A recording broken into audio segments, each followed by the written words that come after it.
Okay, so it's 1 o'clock, so we're going to go ahead and get started with today's webinar. Hello everyone, my name is Adele Fitzgerald, and I'm the Electronic Resources Librarian at St. Joseph's College in New York. And on behalf of the NASIG Continuing Education Committee, I'd like to welcome you to our October webinar, Upcycling a Scholarly Unit, Building Bridges with Creativity, Relocations, and Limited Resources, presented by Andrea Wright and Peter Whiting. Now, before the presentation, I have a few quick announcements. First, this webinar is being recorded, and anyone who registered for the webinar will receive a link to the recording via email shortly following the webinar. Second, if you have any questions for our speakers during the presentation, please just enter them into the chat box. We'll be monitoring that as we go. And finally, when the webinar is over, please follow the survey link that we will place in the chat box. I hope that you will take a few minutes to fill it out and let us know how we're doing, what we can do better, and to share ideas for future webinars. And with that, I will introduce our speakers for today. Andrea Wright brought her enthusiasm for library services and dedication to campus communities to the University of Southern Indiana as the Assistant Director and Head of Public Services at the David L. Rice Library. She directly supported the library's Scholarly Communication Unit, which serves as a campus resource on open access, copyright, open educational resources, and metrics. Peter Whiting has been the Scholarly Communication Librarian and Professor of Library Science at the University of Southern Indiana, USI, since 2019. Previously, he was the Serials Librarian at USI. He holds an MLIS from Dominican University in River Forest, Illinois, and an MPA from USI. And now I will turn things over to our speakers, Andrea and Peter. Yes, thank you everybody for joining us around midday, depending on your time zone. It could be late morning, early afternoon, but we're very excited to be here sharing our adventure in upcycling a scholarly communication unit. And so hopefully you will notice just a little housekeeping up there, some closed captioning up at the top. That's the built-in Microsoft Translator for PowerPoint. It's a super handy tool if you are using PowerPoint for a presentation in Zoom or face-to-face. It does live captioning. It does pretty well. But not perfectly. We could have some fun hearings from the Microsoft bots there, but it's helpful, does a pretty good job. Hopefully it will pick up when Peter's speaking. We're in two different locations and it's running off my machine, so apologies in advance if we lose our closed captioning on those slides, but a little bit's better than nothing. So our goal today is to share and possibly inspire.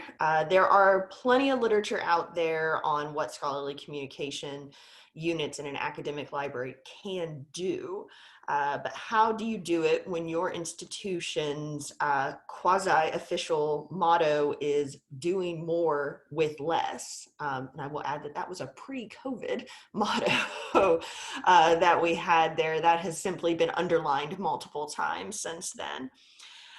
So what we upcycled, according to the font of all knowledge, which is Wikipedia, upcycling is converting materials and products into new materials or products of better quality and environmental value. We'll be describing the creation and development of our unit, its strengths and weaknesses, and the lessons we've learned so far, and plans for the future in the hopes that more libraries like ours will see scholarly communication work as valuable and attainable. I will freely admit that and here we describe the library slide, is my least favorite part of any and every presentation. But in this case, I think it's actually relevant because knowing our situation will decode some of our choices and maybe help you translate our work into a model that might work for you. So the University of Southern Indiana is a four-year public institution in Evansville, Indiana. We enroll about 11,000 students. These students are overwhelmingly undergraduate. We have about 7,500 undergrads and more than 2,000 dual enrollment, so high school and college course credits. For non-human calculators such as myself, that means we have about 1,500 graduate students. That's a very online population and a very growing online population for us. In the Carnegie classification system, we're a master's university with very high undergraduate enrollment and focus in the undergraduate and graduate instructional programs on professions with some arts and science. So nursing is a very big program for us. Business and the Master's of Business Administration is a very big program for us. We're also classified in community engagement as a demonstration of our commitment to and collaboration with the local community there in Evansville and the surrounding area. The David L. Rice Library has about 15 professional staff members, 9 faculty librarians, and 1 library director. And so since we are here today, thanks to NASIG, what better way to organize our talk than to frame it using the core competencies for scholarly communications librarians. We'll work through each of the 4 competencies and then highlight one of our most useful initiatives to date to kind of bring all the examples together. Team building is actually the 4th competency, highlighting the fundamentally collaborative nature of Schol Comm work and the need to work across departments within and beyond the library. But when building a scholarly communication unit, it's going to be the linchpin to your success. So that's where we're going to start. The Scholarly Communication Unit at USI did not start with a bang. It didn't even start with a new position line. Like many libraries, the workload in technical services was dropping precipitously. When the Associate Director and Collection Development Librarian determined her retirement date, the Library Director took a holistic review of the entire technical services units. It's worth noting that decades ago, when the collection development librarian was hired, USI offered a 6-month sabbatical to retiring faculty that necessitates at least a year's notice of your retirement. And in this case, that notice was actually closer to 18 months. So there was quite a bit of time for her to kind of do this review and envisioning. The work in technical services that required librarians was clearly decreasing. Review of the library's strategic goals showed no indication of growth in that area. But the goals did speak to supporting scholarly communication, an area that had little dedicated work from the library. It was a strong move to start meeting these goals, and the library director did not, in fact, wait for the retirement to start.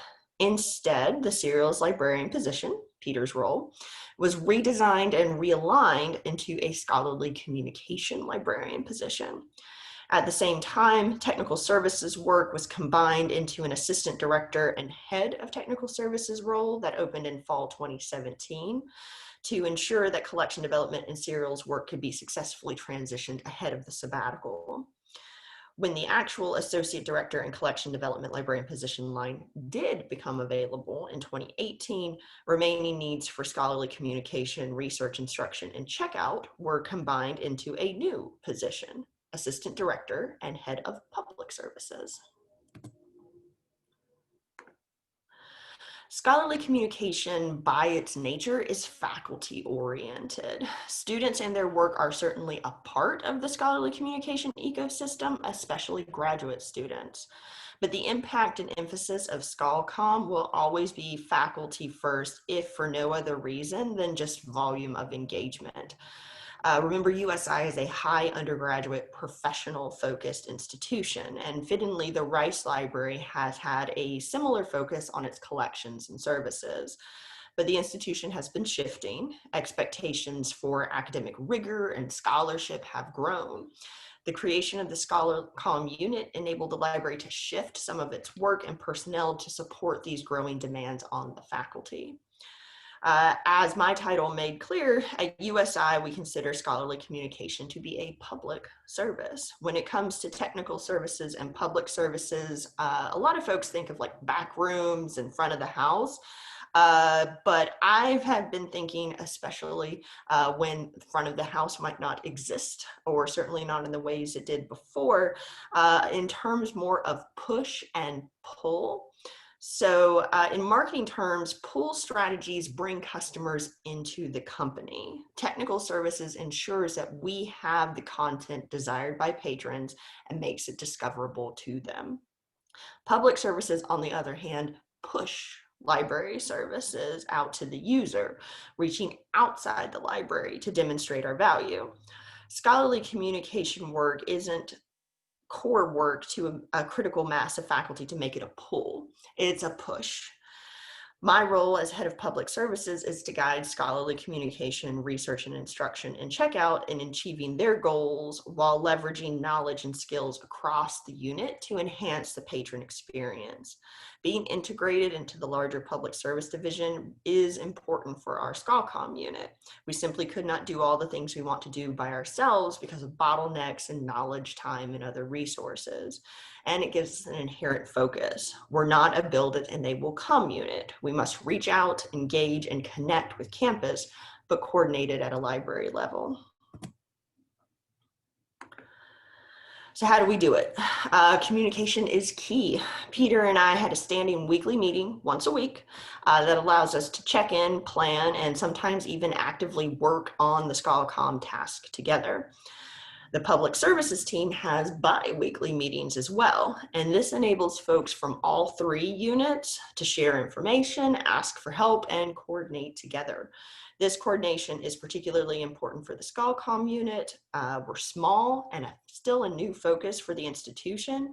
Checkout is literally our front door, and most of our face-to-face interactions run through them. So it's critical that they know about our initiatives and understand it well enough to refer patrons to us when appropriate. Rice Library recently shifted to a college liaison model. So we have one research and instruction librarian specifically assigned or dedicated to each of the 4 colleges. So here we've got that liaison to be that core point person that we direct everybody in the colleges, if they don't know where to go, to just go to that liaison. So here we really want them to be comfortable just coming to the library, not necessarily having to figure out our inner workings.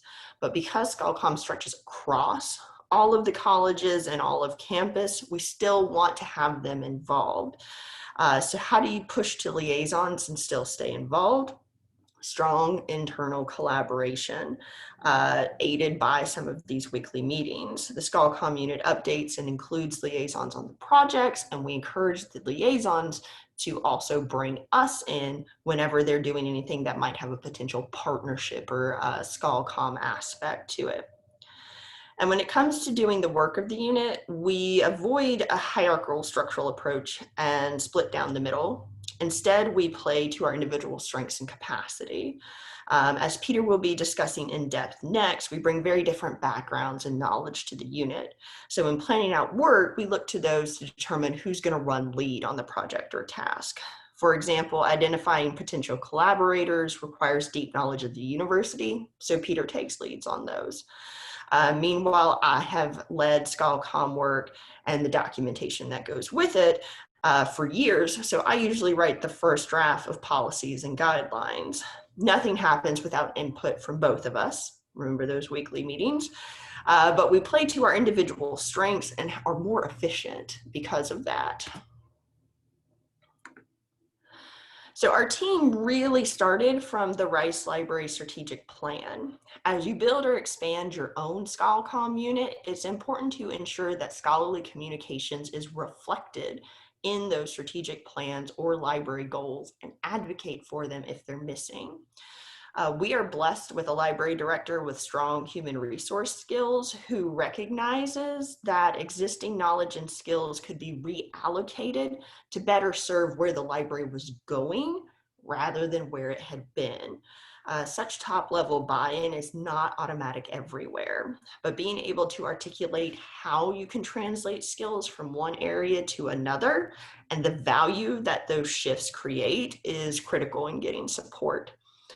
It's also important to play into existing knowledge and skills as well as personal strengths. We don't work on farms, so work should not be siloed, nor should it be just divided into equal parts. The effort of just a small group of people are maximized when planning includes real-time capacity, experience, and strengths. And as wonderful as an idea as play to your strengths is, some work will simply be outside of your in-house knowledge or strengths.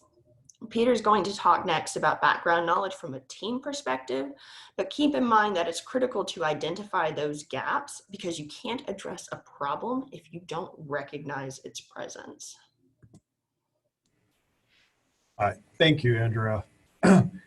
In the core competencies, the background knowledge is our experience and expertise that are useful going forward, especially when you connect a public services librarian with a technical services librarian.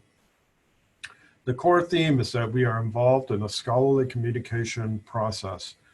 You know, as you're going to see, there's a common thread of background knowledge from those two areas, but there are also differences that can be bridged to form the newly formed Schol-Comm unit. And Andrea, she brought tons of energy, enthusiasm, and ideas to shape the newly formed Schol-Comm unit at USI. Her background, as she said, is in public services, where she focused on services to faculty and students, essentially being on the front line of the library and being in direct contact with library users. And she worked closely with faculty as the instruction and teaching librarian so that students would be successful researchers. Both her public services and instruction and teaching librarian background helped build relationships with faculty and students to maximize library impact. She also has the experience of putting together open access funding at her previous institution. She had a lot of questions about copyright, and she realized that there was a need to increase her knowledge of copyright knowledge. That helped in the development of the IR setup at her previous institution, including the Memorandum of Understanding, the FAQ, and the license agreement. All of those mentioned background knowledge have a common thread of outreach and engagement with the university community and beyond. Now, my background, I'm coming from technical services where to make library resources discoverable and accessible for library users. Metadata and cataloging knowledge come from being a cataloger.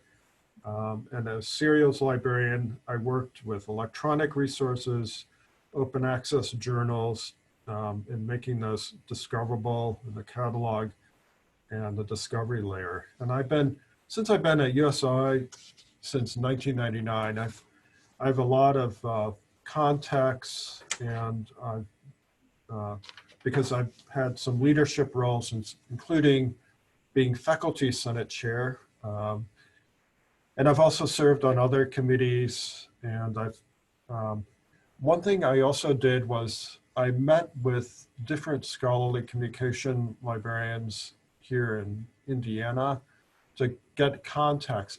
This is just what I had done as a member of NASIG when I was a serials librarian and even cataloger, a cataloging librarian. I wanted to establish contacts, and this gave me just a better understanding of the scholarly communication landscape in Indiana. And I move on to the next slide, how it all ties together. We wanted to tap into the background knowledge and professional development that Andrea and I have, since we are both experienced librarians. And we both share the important attributes of being able to readily adapt to being a team player, showing leadership within the library and on campus, be open-minded to new ideas, and have a positive attitude during the process of forming a new unit. Bringing this background of public services and technical services has been a big benefit and impact for the library.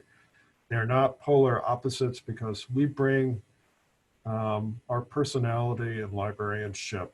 I mean, we have trust and integrity on campus, and our background knowledge has the common theme of serving as open access advocates in the scholarly communication process at USI. And then the next slide, it has really some good background knowledge that Spark would be a great place to go. The open access book by Peter Super is a great resource. There are a couple of courses that you can take, including the Copyright for Educators and Librarians course, the Copyright X. And the Copyright X, you can either take the class or you can look at the free the Zoom videos. There's also the Creative Commons certificate and then the OER field guide for academic librarians. All of these are really good resources for getting background knowledge, and it's really a good blueprint.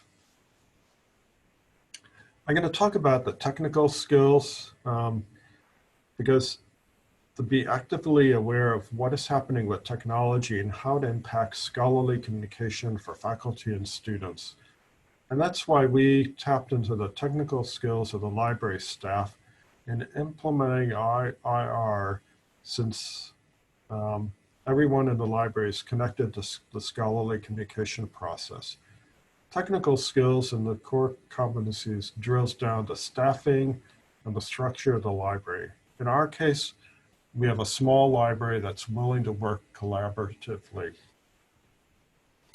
And finding and implementing our institutional repository, our implementation team brought in the knowledge and skills from systems, archives, administration, support, staff, and reference. And that we had 6 members of the IR implementation team. So that's a manageable number. And we met on average twice a month. And one of the first things we did was we established a scope that we would examine viable IR options, evaluate and select an IR platform, and develop core IR policies and guidelines and facilitate a successful launch so that we would know what we want to achieve as a team. While not spelled out in the scope, we wanted an IR that was open access and hosted because we have limited funds, as well as we did not have an IT staff that would be dedicated in programming and IR. And our goal was to have our IR formally launched by Open Access Week 2019, which is usually during the last week of October. That way we could roll out the IR with a big bang during Open Access Week to the campus community. Having both the scope and the goal gave us the confidence to the IR implementation team. Now in fall of 2018, we were busy and our library director shared an article, Toyota Secret, the A3 report, that interim provost, who's now provost, gave an assignment to the provost council.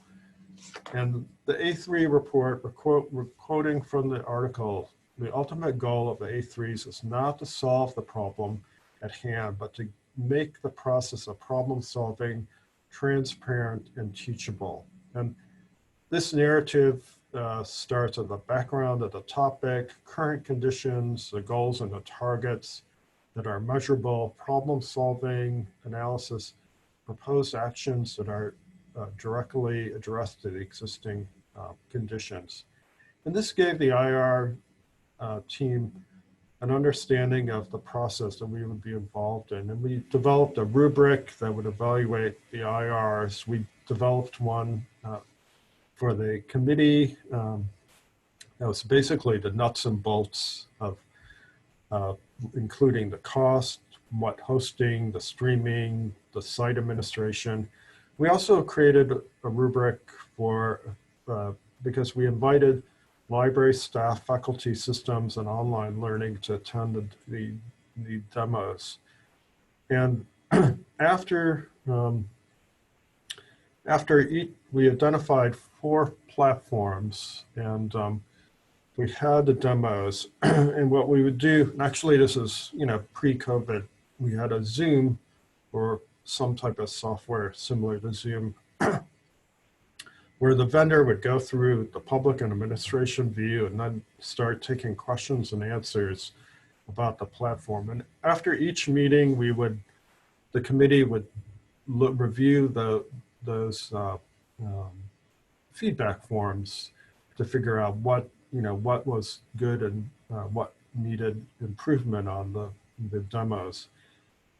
And in December, we submitted a report to the library director that described the activity of what we did and what platform feedback, ratings for the user, site administration experience, and outside group review. And we recommended an IR platform with a first choice and a second choice. Now in the spring of 2019, we finally we signed and sealed up a IR, and our first decision was to decide on a name. And we wanted something that I could pronounce, that we could all pronounce. And we didn't want to say IR because after a while it's kind of hard to say it. And we came up with SOAR, which is a Scholarly Open Access Repository at USI. And we met with Atmeyer, and they're based in Belgium. So we had a Zoom meeting, and we planned with them the steps we would take. And we were just starting from scratch. I mean, we did not have an IR previously. So we were able to work in a sandbox and have the committee and work with the submission form or the metadata and create communities. We also worked with a submission form, and an agreement form was formed to make the scholarly work available in SOAR at USI. And then we also created IR guidelines and an FAQ. And at the same time we were doing that, we were having some outreach on campus, talking to a possible nursing conference that we could put in this SOAR. And also there was talk of in the education department starting a scholarly journal. And we also talked to the Graduate Studies Council about thesis and dissertations that can be loaded in SOAR. So I think that really gave us a good start. We were already doing the start. And here's a technical skills blueprint that includes like networking with other Schol Comm librarians, using the knowledge in your library. And there's some good resources here that I would recommend. I mean, making the Cornell University handbook was a great resource. And with that, I'm going to turn it back to Andrea. So the competencies note that the development of educational programming, online learning objects, and instruction in areas of scholarly communication literacy for both faculty and students commonly fall under the responsibilities of the SCL. Quite a few scholarly communications librarians, like quite a few, I started my library life as a reference and instruction librarian. I was not, however, one that gravitated to Scholarly Comm to get out of instruction. I love being in the classroom and working with groups of patrons to learn more, do better, and achieve together. Scholarly Comm is just one more bit of content. It's just more patrons to outreach and engage with. So when we launched our unit, we took kind of a concentric growth approach to outreach and instruction. It started in the library with our website, and an initial review revealed a double-edged sword. So scholarly communications as a unit and a service was completely missing, while content that would fall under our preview, like copyright, was inaccurate. In order to expand the content and increase our ability to keep it current, we moved our content areas into LibGuides. We then worked with the library web committee to get real navigation across our website and to have scholarly communication represented within that navigation. This link leads to a simple landing page for scholarly communication that allows us to put up and take down links to various sub areas and issues as they're ready. We started with only open access events and the Open Access Fund, our first major initiative. But since we've launched that, we've added the IR, the copyright information, and affordable learning guides. We've been able to add those as they've been ready to come online. And while the website is important, it's a pretty passive channel for details. It was also really important that we communicate across the library for both internal and campus support. Copyright support is a good example of this internal awareness need. Prior to the Scholarly Communication Unit, there was no central support for copyright for reserves or interlibrary loan. We're now working closely with both of those units to determine their most common questions, as well as questions for themselves and from faculty. And we've ensured that our research and instruction librarians know that they can refer copyright questions directly to us and their own inquiries as well.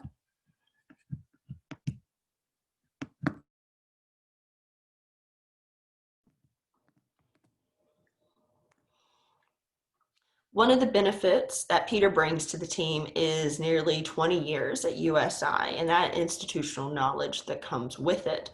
For a relatively young institution, USI has a very well-established culture.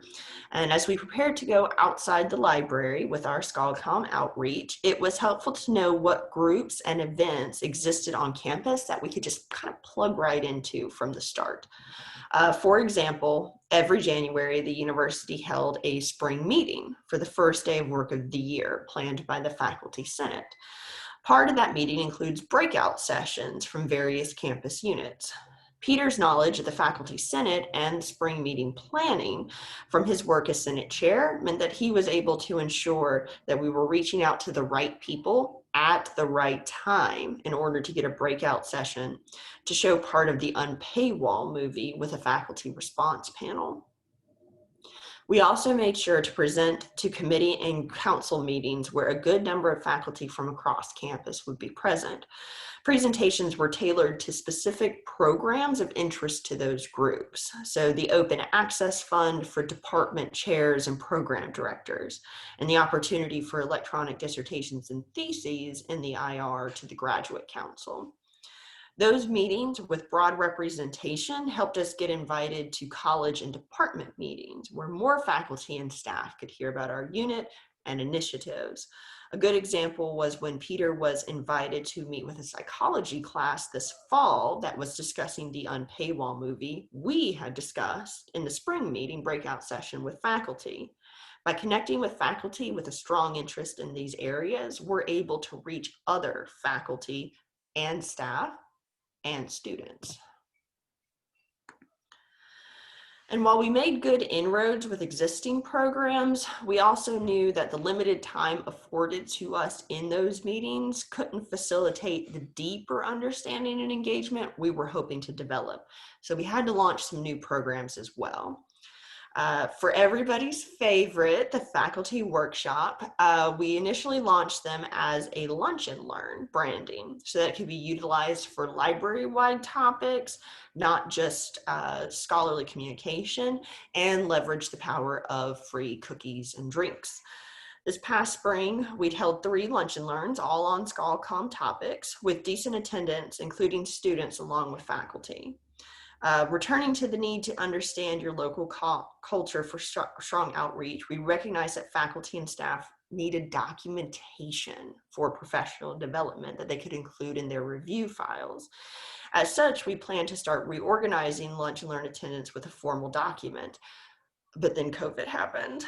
The entire library is now only providing online meetings and instructions this year. So we're once again considering how best to deliver this in-depth information. Having the IR up and running also means that we could look at converting theses and dissertations to electronic. After several meetings with graduate council, we took a multi-pronged approach to ETDs. First, we created metadata records for all of the past dissertations and theses, which are held in print in our university archives and special collections, and which are notoriously hard to find through our catalog and discovery layer.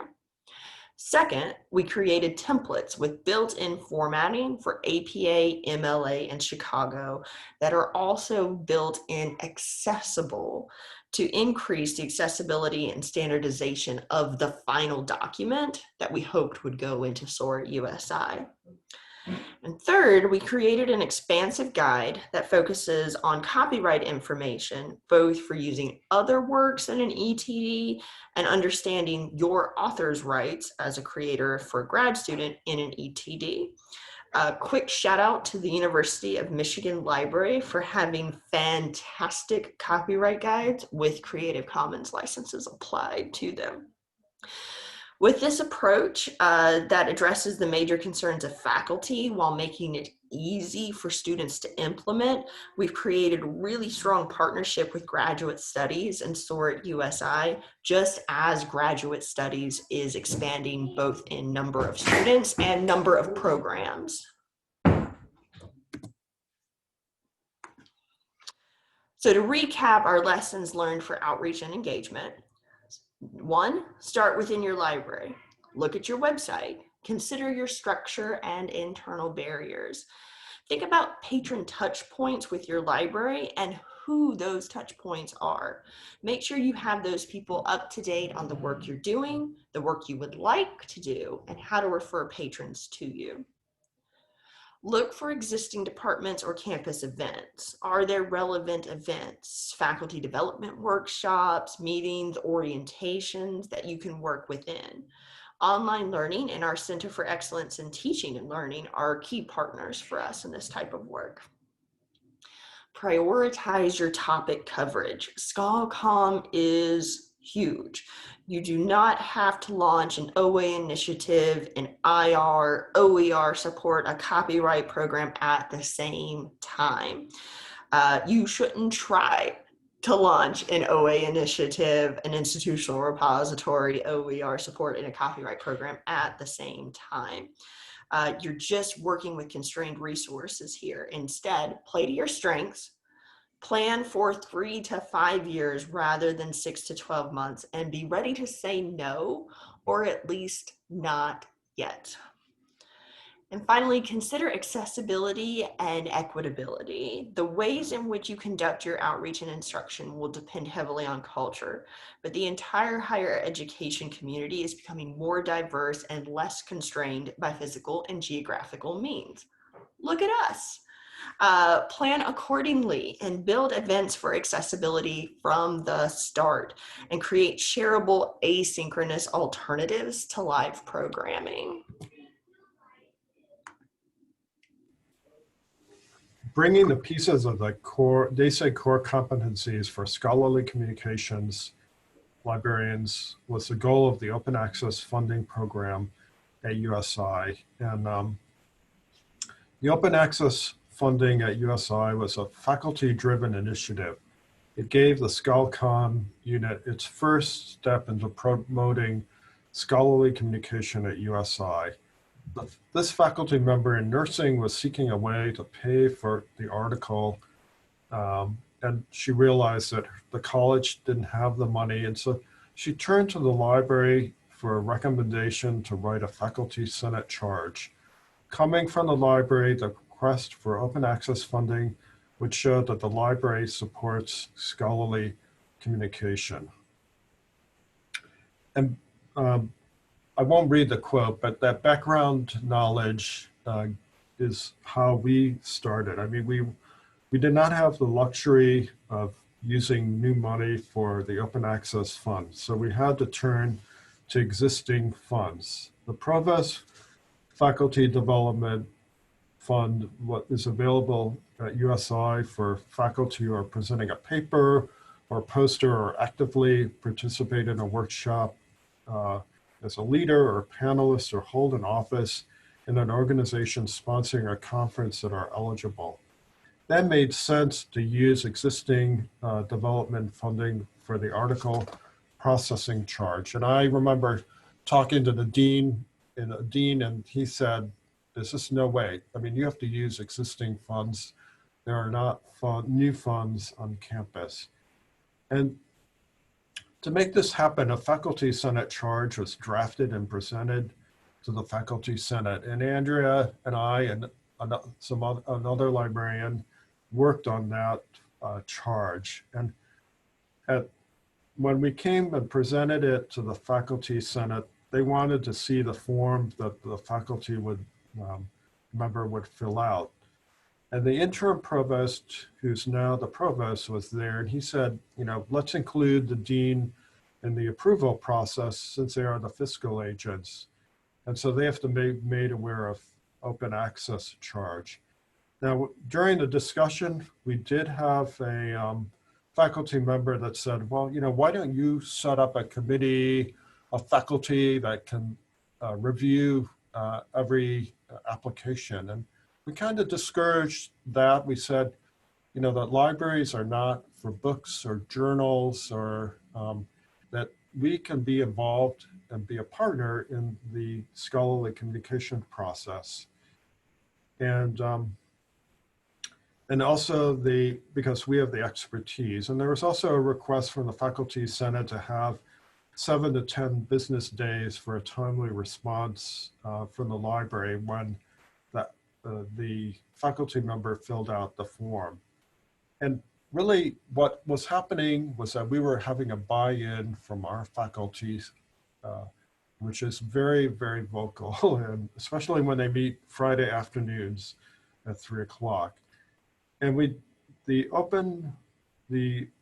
evaluation criteria was helped by Andrea, who had prior experience in setting up an open access fund at her previous institution. And they gave us a skill set to evaluate open access resources for reputability. The Open Access Fund is an active awareness of new technologies and the impact they have on rapidly changing scholarly communication landscape. And in this theme, the technical services skills brought to the open access funding process. And it was setting up the application and the publication review form using the Qualtrics software.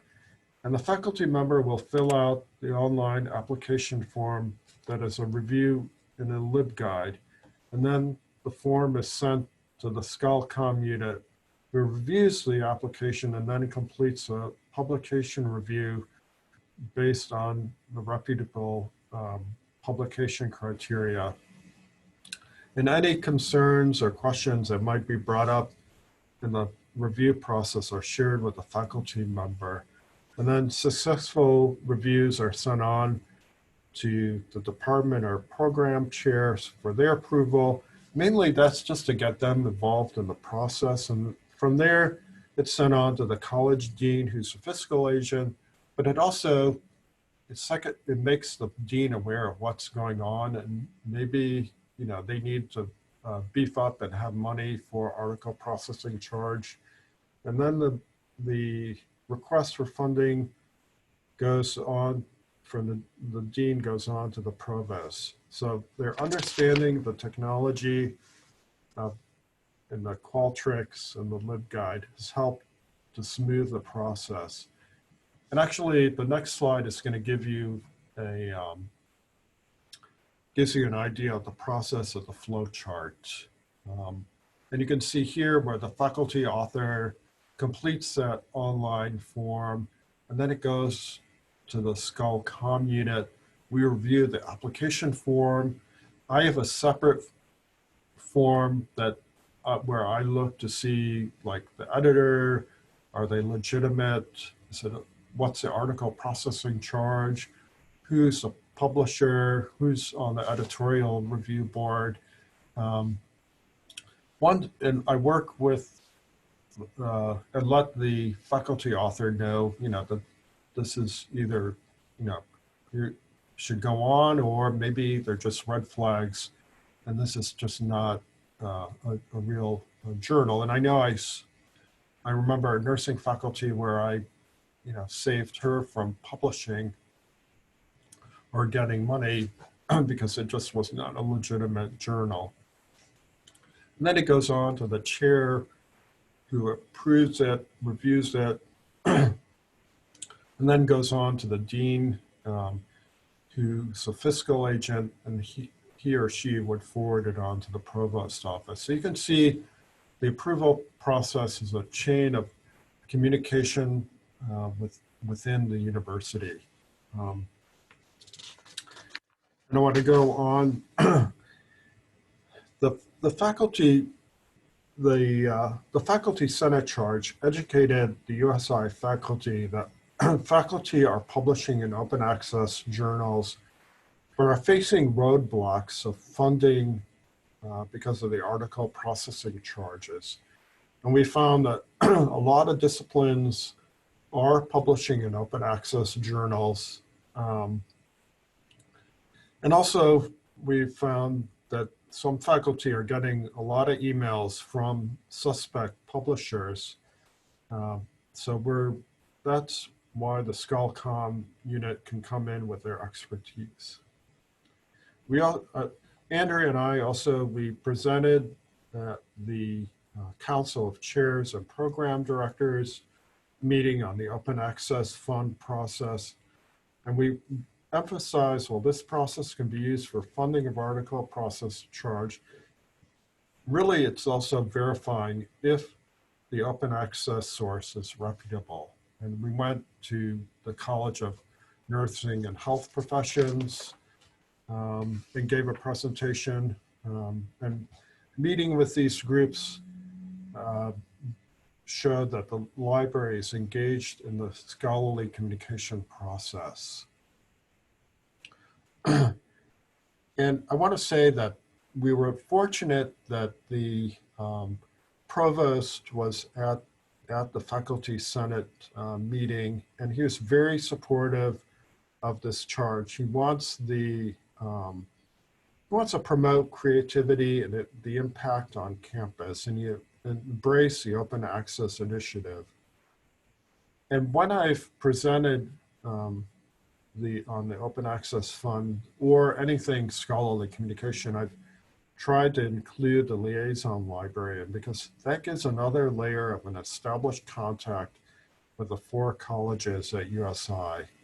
And since we've started this liaison model collaboration, I've talked to the College of Nursing and Health Professions, and it's also having this liaison is a person that faculty are going to who they know, and that way faculty are not getting 100 emails from the librarians in the library.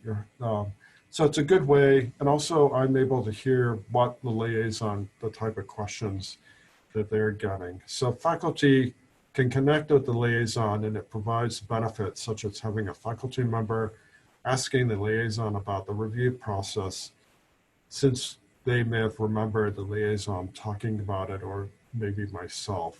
Well, we want to thank you for joining us today and allowing us to share the story of how we took bits and pieces, time and energy, and maybe even some hot glue to upcycle a scholarly communication unit. So I welcome any questions. We have a small group in the chat, and we have looks like we have about 10 minutes. Yes, thank you very much. That was very informative. And if you have any questions, you can put them in the chat, or if you can unmute yourself, feel free. It's a small group. From L. Grodsky, have you collaborated with any publishers on these initiatives? Question in the chat. We haven't done anything directly with publishers. I would say, and if you wanted to provide other examples, like I know there are some where, you know, they're like helping to feed citations into the IRs from, I think it was Florida who was doing that and whatnot. For a while there, we're not doing anything like that as far as it's all homegrown stuff like that. And There was an add-on to it. Would you be open to it? it would depend a lot on what it was. I'll be honest. Having a publisher type metadata into my IR isn't terribly helpful. I would be much more open to things that actually facilitated access to the full text resource. Discovery is less of an issue thanks to Google Scholar and search engine optimization and all of the various ways we can you know, harvest IR data and things like that. So for me, it's much more about how is this going to increase access writ large, like either to the publications of USI, to people outside of USI, or yeah, getting that awareness within there too. So I'm not sure that it's certainly a convenience for the library to have kind of those publications automatically rolled into your IR, but you know, the main reason to have an IR is to increase the access to the full text, not just the discoverability within there too. So I wouldn't take it off the plate, but it would certainly matter what it looked like and what we were getting out of that collaboration. Oh, thank you. Mm-hmm. There's another question in chat from P. Moore. Are you incorporating tools like OA, DOI / unpaywall? So we're not currently feeding, we don't have enough content really to be feeding into the unpaywall harvesters or anything like that right now, hopefully as we get, and I will admit, so again, USI, the calls for faculty publication are increasing, but it is still very much a teaching focused institution. The instruction load on faculty is a 4-4 teaching load for the fall and spring. So the publication rate is just not anywhere near what R1s and even just larger master's programs or PhD institutions, we just don't match their output within there to have that be a part of it. But we are trying to encourage it as a place for faculty to put either a preprint version, or if we've gotten several where it's an open access version and they just wanted to be able to replicate that in an additional place. So we haven't been utilizing any tools like that with harvesting out of the IR. And I've forgotten if there was another example. I'm so busy talking about that one. Okay, thank you. There is another question in the chat from El Grodsky. Are you envisioning this kind of work would facilitate or nudge us, oh, it was that USI, I'm sorry, down the road towards a read and publish agreement down the road? Did I read that right? Did you? Really what I'm hoping for this is just to get faculty to think about their right when they go to publish. One of the things about that increasing scholarship expectation without a reduction in teaching load is there's a lot of pressure on faculty, and publish or perish should not mean sacrifice all of your copyrights in order to meet that. So even just increasing that awareness about what it means to sign a publishing agreement as the author within there, and how to get some of those back, or to think about how your own students would access your work if you wanted to use it in a class.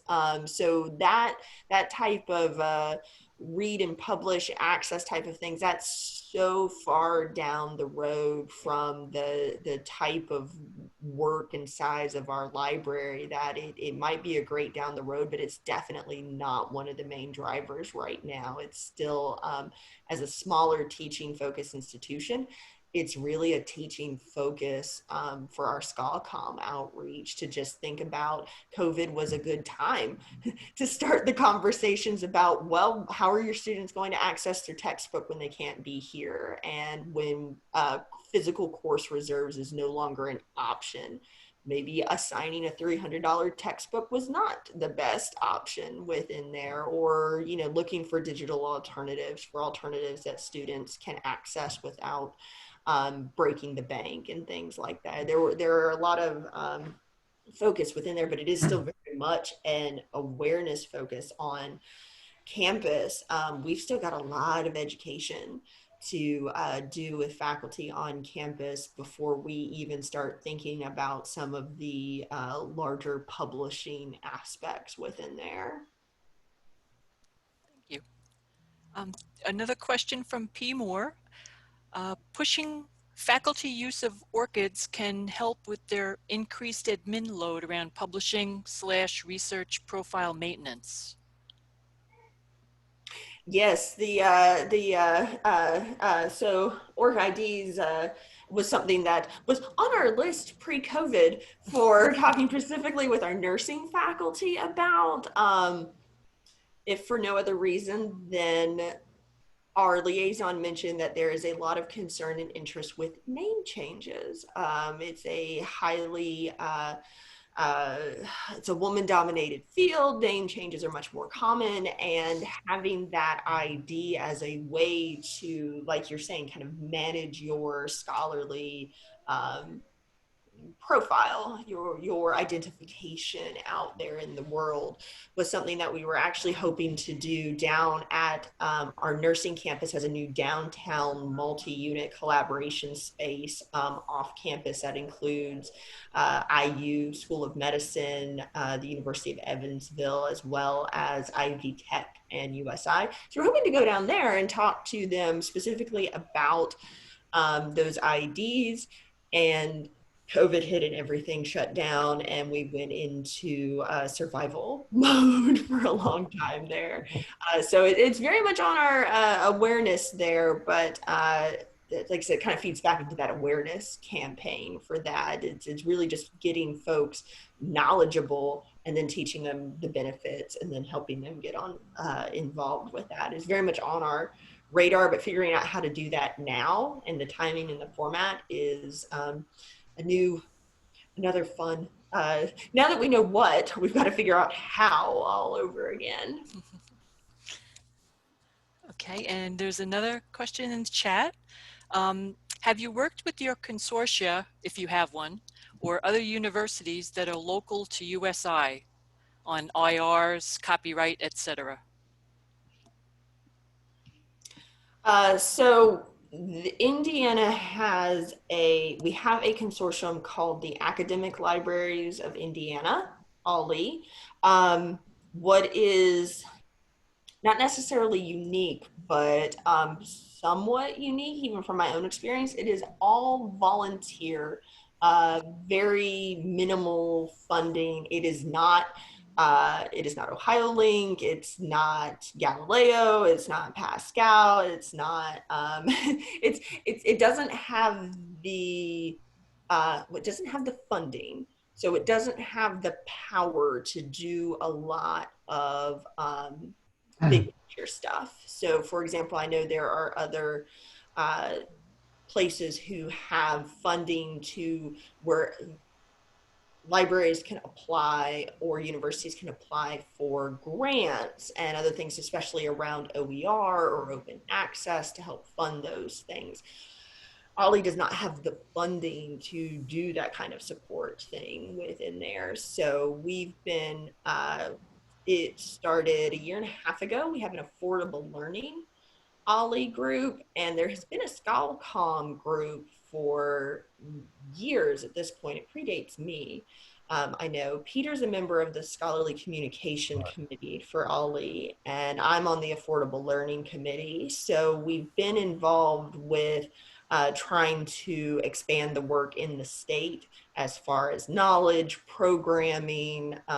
There's been a Schol Comm conference for several years, pre-COVID, again, that committee put on within there. But, you know, a lot of what, when you ask folks what they need, there's some is education, a lot of it is financial support. And so we don't have the ability to do that, but we are engaged in trying to create a network and just have that ability for Scalcom librarians, affordable learning librarians to connect across the state, share what they're doing, and support each other as much as we can in kind donations of a sort.